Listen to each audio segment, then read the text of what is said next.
আজকের ভিডিওটি আপনারা যারা নতুন করে টাইপিং শিখতেছেন এবং যারা টাইপিং এর কাজ করেন তাদের জন্য খুবই প্রয়োজনীয় একটি ভিডিও হতে যাচ্ছে।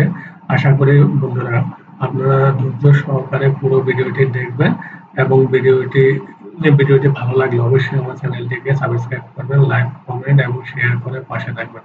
বন্ধুরা আজকে আমি আপনাদের সামনে যে ভিডিওটি নিয়ে হাজির হয়েছি সেই ভিডিওটি মূলত একই ফাইলের ভিতরে কিভাবে আপনারা পোর্ট্রেট এবং ল্যান্ডস্কেপ এট এ টাইম তৈরি করতে পারেন। এই জন্য আমি আপনাদের জন্য প্রথমে একটি স্যাম্পল ফাইল ক্রিয়েট করেছি। স্যাম্পল ফাইলটি আপনাদেরকে দেখানো হচ্ছে। দেখুন বন্ধুরা, আমি মাইক্রোসফট ওয়ার্ডের একটি ফাইল তৈরি করে নিয়েছি। এই ফাইলের ভিতরে কিছু পেজ আমি পোর্ট্রেট আকারে রেখেছি এবং কিছু পেজ ল্যান্ডস্কেপ আকারে রেখেছি। একই ফাইলের ভিতরে কিভাবে আপনারা এভাবে খুব সুন্দর করে কিছু পেজ পোর্ট্রেট এবং কিছু পেজ ল্যান্ডস্কেপ আকারে ক্রিয়েট করতে পারেন সেটি আজকে আমি আমার ভিডিওতে দেখাবো। আশা করি আপনারা যারা টাইপিং এর কাজ করেন এবং অফিস আদালতে কাজ করেন তাদের জন্য এই ভিডিওটি খুবই গুরুত্বপূর্ণ হতে যাচ্ছে। বন্ধুরা, এই কাজটি করার জন্য প্রথমে আপনাদেরকে মাইক্রোসফট ওয়ার্ড থেকে মাউসে রাইট ক্লিক করবেন, রাইট ক্লিক করে নিউতে যাবেন, নিউ থেকে মাইক্রোসফট অফিস ডকুমেন্টে ক্লিক করবেন। ক্লিক করার সাথে সাথে একটি নতুন ওয়ার্ড ফাইল ক্রিয়েট হবে। এই ফাইলটিকে ওপেন করবেন। ওপেন করার পর দেখুন বন্ধুরা, পোর্ট্রেট লেআউটে আপনার কিছু একটি পেজ ওপেন হবে। এই ফাইলের ভিতরে আপনারা কয়েকটি পেজ পোর্ট্রেট পেজ ক্রিয়েট করে নেবেন। এরপর আপনারা যে পোর্ট্রেট থেকে ল্যান্ডস্কেপে তৈরি করতে চাচ্ছেন সেই পেজটির একদম উপরে মাউসের লেফট ক্লিক করে নেবেন। মাউসের লেফট ক্লিক করা মানে আপনার ওই পেজটিকে আপনি সিলেক্ট করে নিলেন।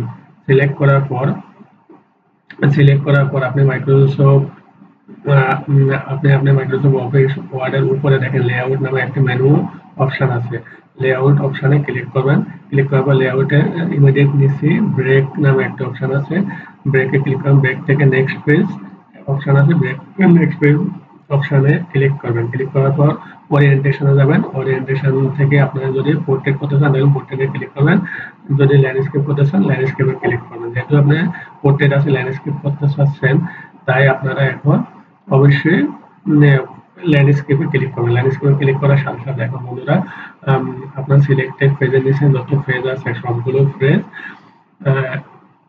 ল্যান্ডস্কেপ আকারে তৈরি হয়েছে, কিন্তু আমার সবগুলো পেজ যেহেতু ল্যান্ডস্কেপ প্রয়োজন নেই, একটি প্রথম পেজের পরের দ্বিতীয় পেজটি শুধু ল্যান্ডস্কেপ দরকার।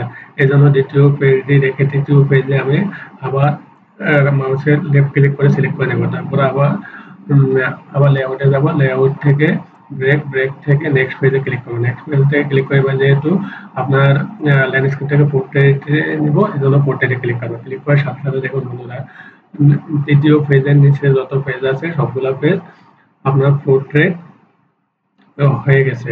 এবার চতুর্থ নম্বর যে পেজটি পোর্ট্রেট আকারে আছে সেই পেজটি যেহেতু পোর্ট্রেটের প্রয়োজন নেই, আমার ল্যান্ডস্কেপ করতে হবে, এজন্য আবার পূর্বের ন্যায় চতুর্থ পেজের উপরে মাউসে লেফট ক্লিক করবেন। মাউসে লেফট ক্লিক করার পর লেআউটে যাবেন।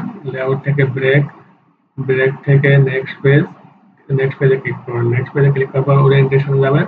ওরিয়েন্টেশন থেকে ল্যান্ডস্কেপে ক্লিক করবেন।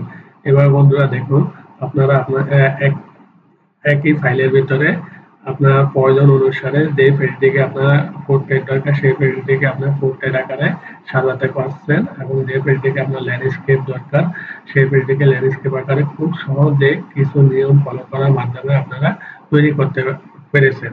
এভাবেই আপনারা একটি ডকুমেন্টে কিছু ফাইলকে ল্যান্ডস্কেপ এবং কিছু পেজকে ল্যান্ডস্কেপ কিছু পেজকে পোর্ট্রেট আকারে সেট করে আপনারা খুব সহজে একটি ফাইলকে সাজাতে পারেন এবং আপনারা আপনার প্রজেক্টটিকে আপনাদের প্রয়োজন অনুযায়ী সৌন্দর্যমণ্ডিত করে তুলতে পারেন।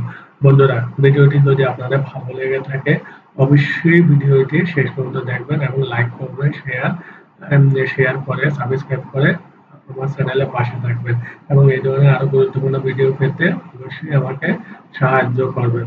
যদি ভিডিও